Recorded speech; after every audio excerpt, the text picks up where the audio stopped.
So I looked around and I discovered Bitcoin. And when I discovered Bitcoin, I thought, well, this is digital gold on a big tech monetary network, and it's going to grow by a factor of 100. And then I thought, well, I should buy as much as I can. And what I tell people even this day is what I was buying it, and I was thinking, I have to buy as fast as I can, as much as I can, because someone else might figure this out before, and then I won't be able to.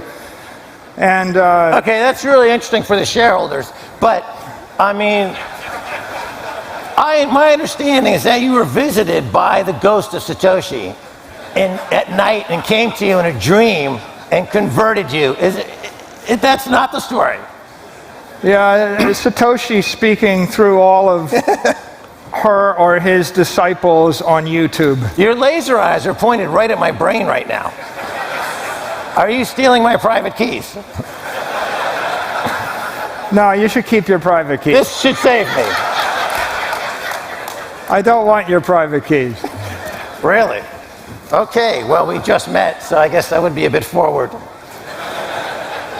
Let's move on to some recent comments you've made. You were on the talking about Bill Maher recently, and you said the following: there's something cruel and tasteless about a rich white male who wants to deprive billions of poor men, women, and children in Africa, Asia, South America of basic human right of economic self-preservation so they can generate a few laughs. That's a very kind of profound thing to say. And can you just talk a little bit about this idea of property rights for billions around the world and what Bitcoin offers and how you see that? You know, I think after you study Bitcoin, the light bulb goes off, and what I realized is anybody on earth that wanted to own anything, that wanted to own some property, has a choice. You can buy land somewhere, but someone can tax it and take it away from you. You can buy gold, but someone can take it away from you. You can buy stocks, but you can never take possession of it. You can buy debt, you can never take possession of it. You can buy jewelry, people will take it away from you. And Bitcoin is the apex property of the human race. It's the first time we figured out how to create true property that you can take possession of with full custodial rights, that's least likely to be impaired, that's most mobile. And so, yeah, it doesn't matter if you have $1 billion. If you have $1 billion, you can buy a building in Manhattan or Bitcoin, you'd rather have the Bitcoin. And it doesn't matter if you have $387. If you have $387, you can still buy the Bitcoin, take it anywhere. And if you compare that to buying silver or gold or land or a stock, your custodial and your property rights are impaired by everything else. And so I think Bitcoin is truly a seminal invention of the human race, because for the first time in human history, we can grant property rights to 8 billion people. And that's what I think is cool. Right. Is Bitcoin designed to attract attacks? It seems that it is, and the level of attacks are rising to the state level, etc. And is it a bug or a feature? I think that which does not kill Bitcoin makes it stronger. Right. All right, let's talk about energy for a second. So, total energy, global energy production is about 160,000 terawatt hours per year. I'm going to ask the audience right now, how much of that goes into Bitcoin? The choices are 10%, 5%, 1%, or 1/10 of 1%. Of that, how many people think it's 10%? Raise your hand. 5%? 1%? Right, this poll sucks. 1/10 of 1%? Right, and as you point out, a third of that, 50,000 terawatts per hour, is wasted. You point out that literally Bitcoin is running on a quarter of the wasted energy. It's so little of that energy goes into Bitcoin, and yet we have this FUD, this ESG thing going on. What's your current thinking on this? I think that Bitcoin is an extraordinarily disruptive, beneficial technology to the entire energy industry. And as I studied it, it became clear to me that it's the highest value use of intermittent energy. It's the highest value use of renewable energy. It's the highest value use of wasted or stranded energy. And it's just the highest value use of energy, period. And it's a solution to developing power plants in remote locations. It's a solution to driving up efficiency of plants and driving down cost. And it's a solution to solving any kind of challenging energy problem. And I think as the world understands it, they're going to embrace it. The recent news out of China is that a lot of mining is leaving China now. It's coming to the U.S. They're shutting down their coal production, etc. Is this? How do you see this developing in terms of how mining is going to be distributed around the world? Let me ask you this.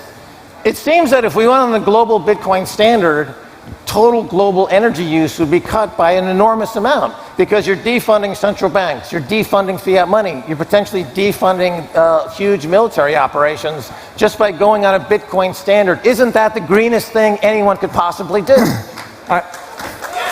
Yes. Yeah, okay. Look, I think Bitcoin is the most efficient use of energy that the human race has yet come up with.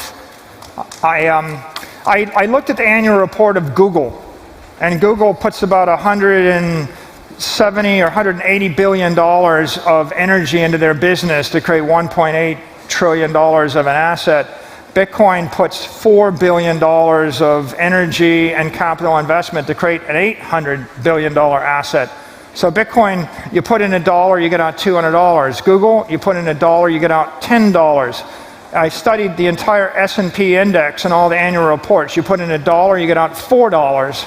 If you look at a bank, JP Morgan, they spend $1 to generate $3.8 of value. And if you study an airline, they put in $1 to get out 40 cents. So Bitcoin is, it's some 20 times more efficient than Google, and it's 50 times more efficient than a normal company, and it's 500 times more efficient than real energy producers. And I think Bitcoin miners are underappreciated. I mean, they're the path they're the first line of defense against the entire network. They're securing the network. And the way that Bitcoin mining works is they're finding the jurisdiction that has the most political support. So Bitcoin miners are finding political capital. They're finding energy capital. They're finding the cheapest energy. They're finding engineering capital. They're engineering these beautiful Bitcoin mining centers that are heat engineered. They're very complicated. They're finding technical capital in terms of semiconductors and ASICs. They're putting all that together with the raw energy in order to provide the security to the network, and they're migrating continually to the cheapest power, the most supported political jurisdiction, and they're instigating upgrades in the technology. And they're doing that dynamically without being told to do it, to the benefit of everyone in the entire ecosystem. I think that's really a beautiful thing. Yeah. Right on. So when Christine Lagarde, who's running the European Central Bank right now, refers to Bitcoin as an escape hatch, what does she mean? Is that she's seeing it as a negative, but I would posit that maybe you would see that in a different light. Well, when you say Bitcoin is savings technology, in a world where everyone's dissipating their energy, the most rational thing is to conserve yours. And so Bitcoin is conservation of energy. You can store your life force in fiat, and you're going to lose 1 to 2% a month. You might lose 4% a month in a collapsing currency or faster. You can store all of your economic energy in credit, and that's not much better. You can store it in equity, but then you take the risk of a company, and you never know when.